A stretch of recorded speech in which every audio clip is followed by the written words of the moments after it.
Canada and the U.S., from past conflicts to Trump's tensions and today's uncertain future. Canada and the United States share one of the closest relationships in the world, but their connection hasn't always been friendly. Over hundreds of years, the two countries' ties have transformed, from being enemies in war to becoming strong trade partners and military allies.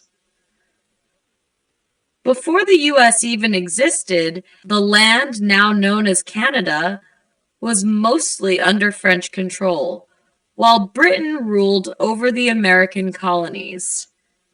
These two European countries were in constant competition, fighting over land. During the 7 Years' War, 1756 to 1763, Britain defeated France, taking control of Canada.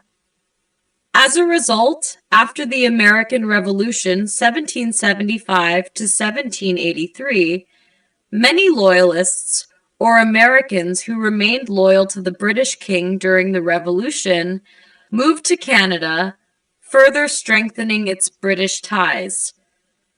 This influx of Loyalists into Canada laid the foundation for future tensions between the U.S. and Canada. The War of 1812 was a significant moment in the relationship.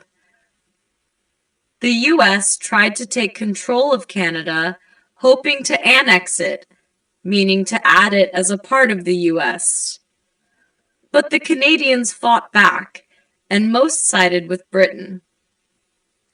The war ended in 1815 without a clear winner, but this conflict led both sides to seek peaceful solutions in the future. One key agreement, the Rush-Bagot Treaty, 1817, helped reduce tensions by removing warships from the Great Lakes, creating a demilitarized zone between the two countries. This treaty aimed to prevent future conflicts.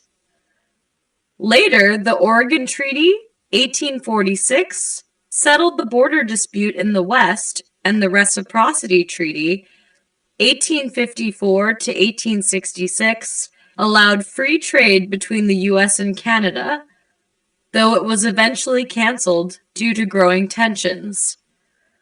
Tension means a feeling of stress, pressure, or worry.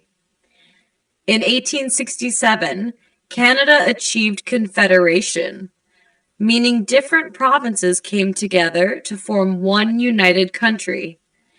Canada remained neutral during the American Civil War, 1861 to 1865, meaning it did not take sides in the war between the northern and southern states. While some Canadians secretly supported the southern states, the Confederacy, Canada as a whole decided to stay out of the conflict. This decision helped keep relations calm between Canada and the U.S., despite the suspicions on both sides. As the 20th century progressed, the U.S. and Canada became increasingly cooperative. During World War I, 1914 to 1918, and World War II, 1939 to 1945, Canada and the U.S. fought together, aligning their military efforts. This cooperation continued during the Cold War, a period of global tension between the U.S. and the Soviet Union when the two superpowers competed for influence around the world.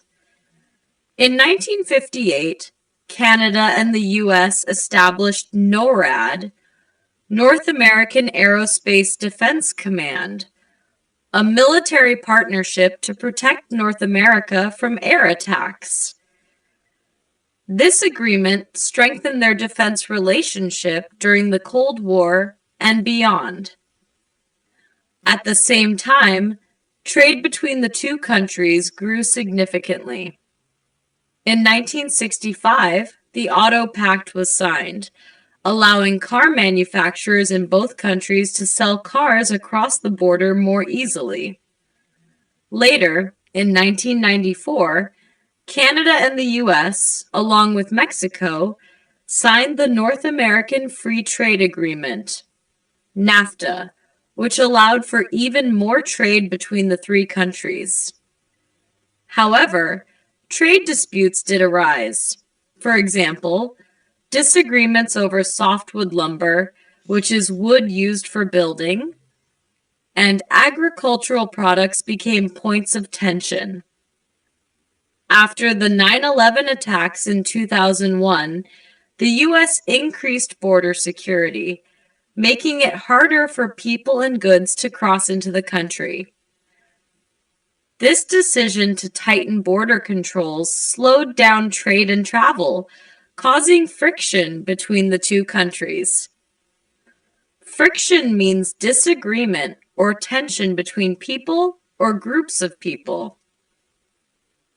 Under President Trump's first presidency, 2017 and 2021, tensions once again surfaced. The U.S. imposed tariffs on Canadian steel and aluminum, which are taxes added to imported goods. These tariffs made Canadian products more expensive in the U.S. In response, Canada decided to retaliate or take action against the U.S. by placing its tariffs on U.S. goods. This back-and-forth dispute continued until both countries, along with Mexico, agreed to replace NAFTA with a new trade deal called the USMCA, United States-Mexico-Canada Agreement, in 2020. Recently, Trump made headlines by suggesting that the U.S. should annex Canada, meaning the U.S. should take over Canada and make it the 51st American state. He also proposed imposing a 25% tariff on Canadian goods. Canadian Prime Minister Justin Trudeau firmly rejected these ideas, reaffirming Canada's sovereignty, which refers to a country's right to govern itself independently without interference from other nations. In response, Pierre Poilievre, the leader of Canada's Conservative Party, promoted a Canada First plan, which encouraged Canada to reduce its dependence on the U.S. and seek out other trade opportunities.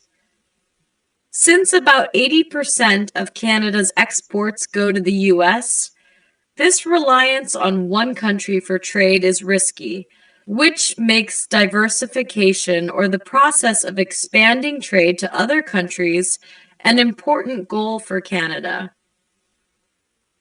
At the same time, both countries are focused on the Arctic, the region at the top of the world, which is becoming increasingly important due to climate change.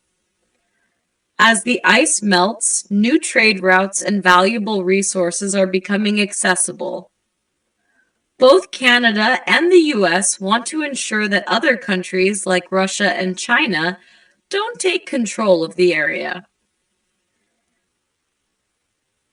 This shared interest in the Arctic highlights their ongoing cooperation, even amid political tensions elsewhere.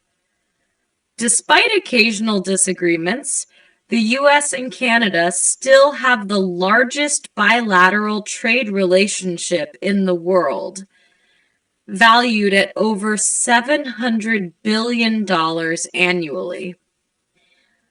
Bilateral trade is an agreement between two countries to promote trade and commerce between them, which is mutually beneficial for economic development and stability. The two countries continue to collaborate in NATO, a military alliance between Western countries, and NORAD, working together on security, environmental issues, and other shared concerns.